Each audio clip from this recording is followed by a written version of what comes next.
aku bawain sedikit mungkin ya. Semoga di topik ini kita bisa sedikit interaktif ya untuk rekan-rekan sekalian, karena ada beberapa hal yang mungkin ada sedikit beda ya. Jadi I hope this session will be interactive gitu ya. Kita akan bahas khususnya AI di FSI gitu ya. Nah, saya akan switch lagi ke sini. Oke, mungkin teman-teman khususnya di tahun ini ya merasakan demam atas artificial intelligence, ya kan? Hampir semua orang bilang kita mau implement AI, kita sudah bikin produk AI, kita sudah implementasi AI. Kalau kita lihat sebenarnya perkembangan teknologi itu istilahnya di FSI dari tahun 90-an juga udah ada fraud detection. Mungkin algoritmik, mathematical base gitu kan. Tapi apakah itu diimplementasikan di kita benar-benar di Indonesia? Mungkin nggak secepat itu juga, ya kan? 90 itu kan kita bilang secara keilmuan. Secara teknikal kita bilang readiness-nya mungkin nggak siap saat itu juga. Begitu juga sampai sekarang kita bicara 2020, kita proses machine learning AI udah cukup bagus. Teman-teman pasti udah pakai namanya OCR, ya kan? Apapun itu. Tapi saya mau tanya dulu, berapa persen dari teman-teman yang udah pakai OCR, dia tidak hanya mendapatkan teksnya aja, tapi dia dapat juga layout-nya. Jadi ketika processing ke aplikasi itu udah cepet. Berapa persen? Mungkin udah ada yang pakai dokumen AI-nya Google atau similar. Berarti masih traditional OCR ya, rata-rata teman-teman.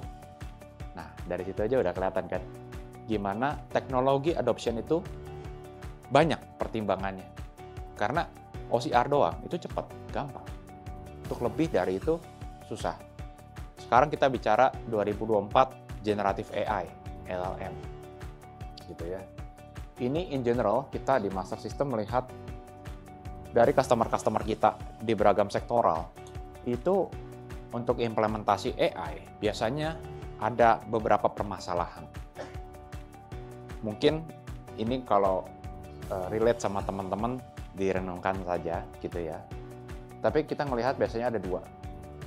Pertama, ketika kita bicara AI atau ML, pasti akan ditanya sama stakeholder. Kamu mau pakai solusi apa? Mau beli atau kita bisa bikin? Ya kan? Kalau beli, berapa harganya? Kenapa? Kalau udah beli, ternyata jelek, teman-teman rugi dong. Ya kan? Semua pasti bilang gitu lah. Terus faktor kedua, masalah compliance, khususnya di FSI, gitu kan. Kenapa ini jadi masalah? Teman-teman pasti familiar lah dengan regulasi BI, OJK, ya kan. Kadang kita belum bicara dari sisi AI-nya. Kita bicara, oh ini nggak di data center kita, di data center siapa? Data center Google. Dibalikin, data center Google ada di mana aja. Memenuhi nggak persyaratannya, ya kan? Ada persyaratan lokasi antar data center, persyaratan terhadap disasternya, ya kan? Sampai situ aja kita masalah compliance sudah berat. Belum ketiga. Ketiga ini paling sulit kalau aku bilang. Learning curve. Kayak tadi kita bilang, kita sudah implement OCR gitu kan. Tapi ketika kita implement OCR, kan itu hanya satu part dari kerjaan. Kita kan harus nge-training orang yang terkait, ya kan? Kita harus bikin sistem, SOP. Kalau OCR-nya nggak jalan gimana? Apa yang harus orang lain lakukan? Itu kan semua harus baku ya. Dari ujung ke ujung, harus baik dan benar. Nggak boleh miss. Sekarang kita coba lihat sisi lain. Kita develop sendiri deh. Masalahnya apa? Nomor satu adalah data. Kita punya nggak data yang cukup buat nge-trainingnya? Kalau teman-teman di FSI, mungkin sedikit banyaknya most likely punya data terhadap customer sendiri, ya kan? Tapi data itu kan confidential, PII. Sekarang ada regulasi PDP kan? Belum ditambah di titik lain, dari awal tahun kita udah dengerin masalah apa? Data breach, di mana-mana breach. Berarti apa? Data yang kita punya, kita harus keep sebaik mungkin, gitu kan? Kita nggak bisa sembarangan, meskipun untuk data science. Katakan objektifnya kita mau cari cuan. Saya mau bikin program marketing yang lebih bagus. Tapi kita menyepelekan keamanan data. Apakah itu pada akhirnya akan cuan? Belum tentu, gitu kan? Implikasinya lebih banyak. Sama resource, siapa yang mau kerjain, siapa yang mau bikin. apalagi kalau from scratch. Belum pertanyaan terakhir, value. Biasanya value ini akan dibandingkan dengan solusi existing. Nggak cuma sekali kita di master system bawa, khususnya Google Cloud juga ya, kita bawa machine learning base minimal buat apa? Credit scoring. Selalu pertanyaannya, dibandingkan dengan sistem yang kita punya, kalian bisa berapa kali lebih cepat, berapa kali lebih efisien, dan berapa kali lebih akurat? Itu pertanyaan dari stakeholder yang umum kita temui. Oke. Rekonsiliasi itu intinya adalah buat perbandingan data, gitu ya. Nah, sebutlah di sini saya nih ada si Ferdi nih pegang handphone, kemudian saya pengen beli pulsa, sebutlah saya pakainya Telkomsel misalkan. Maka ketika saya mau melakukan beli pulsa atau mau beli paket, ya pastinya saya langsung bukalah aplikasi mobile banking saya, gitu ya. Nah, dalam hal ini saya di sini ada 3 pihak yang terkait, ada si bankingnya, ada juga dari sisi si telkonya. Gitu.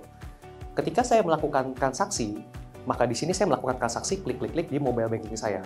Kepotonglah, misalkan uang saya di tabungan saya 100.000, misalkan seperti itu. Nah, kemudian dalam hitungan beberapa detik, maka kemudian nanti si telkonya itu bakal kasih paketnya ke saya. Muncullah paket data, saya dapat misalkan 5 GB atau 10 GB dan sebagainya, gitu ya. Kemudian sampai di sana, saya sebagai pengguna, saya happy, saya udah beli, saya dapat transaksi, saya dapat paket datanya, selesai buat saya. Nah, namun dalam prosesnya, ujung ke ujung, sebenarnya proses ini tuh belum selesai. Terutama di sini kalau kita lihat dari point of view si banknya, di mana uang saya dipotong di sana. Nah, si bank dalam hitungan biasanya harian gitu ya, pasti dia terima tagihan nih dari telkonya. Si Telkomselnya nagih ke si banknya. Hey bang, kemarin yang beli semua paket data atau beli voucher kamu totalnya 100 juta. Bayar dong tagihannya, karena duit saya masih di kamu nih, gitu. Bisa dibilang seperti itu. Nah, ketika si bank menerima tagihan dari pihak ketiga manapun gitu ya, dia tuh pasti bakal ngecek dulu. Ini benar nggak sih? Ini harus dibayarkan semuanya? Apakah semua transaksinya valid? Siapa tahu transaksi ada yang gagal, sehingga harusnya saya nggak mesti bayar segitu tagihannya. Gitu. Nah, sebenarnya kasus ini bukan hanya buat banking yang dalam artian itu ada buat pembayaran bill aja, seperti tadi pulsa Telkomsel. Ada juga misalkan buat pembayaran listrik, atau ada juga buat bayar kartu kredit misalkan, atau kalau misalkan yang di atas itu bukan bank, tapi sebutlah asuransi atau multi finance. Pasti ada banyak nasabah-nasabahnya tuh yang bayar cicilannya atau preminya bayar itu di bank. Sehingga dari sisi asuransi itu juga butuh ngecek. Benar nggak sih yang dicatat di bank saya totalnya yang bayar premi nilainya sekian, sama nggak sih sama catatan internal saya? Gitu ya. Atau ada juga beberapa klien kami yang istilahnya tuh, ini ada data internal nih, antara GL1 dengan GL2 di sisi belakang accounting-nya gitu ya, antara General Ledger 1 dengan General Ledger 2, ini ada bedanya nggak sih? Ataupun ada juga yang non-FSI, non-financial services, itu juga pengen bandingin catatan antara di kantor pusat dengan di toko-tokonya, penjualannya itu benar atau enggak. Nah, itu butuh membandingkan data. Nah, kita balik ke kasus si bank tadi, ketika si bank terima tagihan, dia nggak 100% percaya tentunya. Karena kan di tempat si banknya juga punya data. Saya punya datanya kok, kemarin yang beli di saya tuh berapa aja transaksinya gitu. Nah, apa yang dilakukan? Maka si bank di sini punya 2 data. Data yang pertama adalah dia punya data internalnya sendiri yang di sebelah atas gitu ya. Dan dia punya satu lagi adalah data tagihannya dari sisi pihak ketiga. Nih data transaksinya detailnya. Gitu. Dia punya data transaksinya. Nah, kemudian si bank tentunya bakal bisa melakukan proses, dibandingkanlah kedua data itu, cocok nggak sih? Kalau yang cocok berarti bener nih, ini berarti valid buat saya lakukan pembayaran ke sana. Tapi kalau yang nggak cocok gimana? Nah, itu ada prosedurnya. Apakah perlu ajukan klaim atau komplain dulu ke pihak ketiga kah? Atau dibayarin dulu, setelah itu baru ajuin buat pengembaliannya gitu misalkan. Nah, itu ada prosedurnya biasanya dengan pihak ketiga masing-masing. Dan seringkali proses ini, itu idealnya kudu dilakukan sebelum mereka melakukan pembayaran. Karena kan, ya istilahnya kalau saya mau membayar, saya perlu tahu dulu dong, ini sebenarnya memang worth atau memang seharusnya dibayar nggak sih? Kalau misalkan saya bayar dulu, tapi saya ngecek kan, itu ada risiko lah di sana. Risiko untuk kelebihan bayar di sana. Nah, ini adalah proses rekonsiliasi yang tadi dimaksud. Gitu. Ini adalah untuk pembandingan data. Seringkali kepentingannya adalah buat ngecek apakah memang transaksi ada resiko dari sisi keuangannya. Apakah ini memang pantas untuk dilakukan pembayaran. Mungkin bapak-bapak dan ibu-ibu, kalau kita ngomong mengenai Google atau Google Cloud, mungkin nggak kebayang ya. Google Cloud kan itu cloud provider ya, bukan security solution provider ya kan. Google juga search engine ya, atau Gmail kan email gitu ya. Apa hubungannya Google dengan security gitu kan? Tapi mungkin bapak-bapak dan ibu-ibu di sini nggak sadar gitu ya. Di belakang layar, kalau kita mau ngomong masalah Gmail aja gitu ya. Bapak-bapak dan ibu-ibu udah pernah ngecek belum? Banyak nggak sih email yang kita terima itu masuk ke spam folder atau kita terima spam di Gmail itu banyak nggak? Almost nggak ada ya, atau automatically dia akan categorize ke spam gitu ya. Di belakang layar banyak hal yang terjadi gitu ya, yang kita nggak kelihatan, di mana Google itu memproteksi bapak-bapak dan ibu-ibu dari threat-threat yang mungkin terjadi di internet. Paling gampangnya tadi, email phishing gitu ya. Kebanyakan breach bukan terjadi karena kita salah setting firewall, bukan karena kita teledor konfigurasi, tapi breach sering terjadi karena kesalahan end user. End user adalah titik terlemah dari suatu rangkaian cyber security initiative di perusahaan. Bapak-bapak, ibu-ibu, sistem administrator atau orang IT mungkin paham ya, buat paspor harus begini, firewall harus begitu, pasang IPS, pasang CM dan segala macam. Tapi begitu user bapak-bapak dan ibu-ibu terima email, selamat Anda mendapatkan promosi ini, klik link ini sebelum expired gitu kan. Wah, klik tap, nggak terjadi apa-apa. Padahal di belakang layar banyak yang terjadi gitu, cuman nggak kelihatan. End user akan bilang, oh nggak terjadi apa-apa, error nih gitu ya. IT saya gimana sih kerjanya kok nggak bisa buka ini kan, lagi-lagi IT kan. Di belakang layar banyak yang terjadi, ada malware dan segala macam. Akhirnya kita kenal adalah namanya ransomware, adakah data extraction dan segala macam.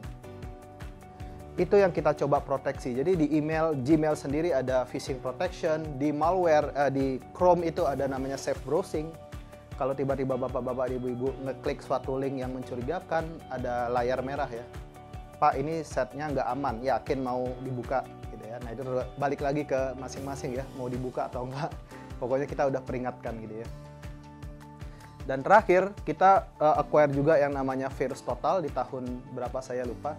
VirusTotal itu adalah crowdsourcing dari segala macam virus, malware dan segala macam informasi di situ ada semua. Jadi bapak-bapak bisa pergi ke VirusTotal, mungkin kalau dapat file yang mencurigakan masukin hashnya ke sana, nanti dia akan keluar, oh ini kategorinya berbahaya, tidak berbahaya, aman dan sebagainya. Gitu ya. Itu semua yang Google lakukan untuk menjamin bapak-bapak dan ibu-ibu tetap secure surfing di internet di hari-hari seperti ini.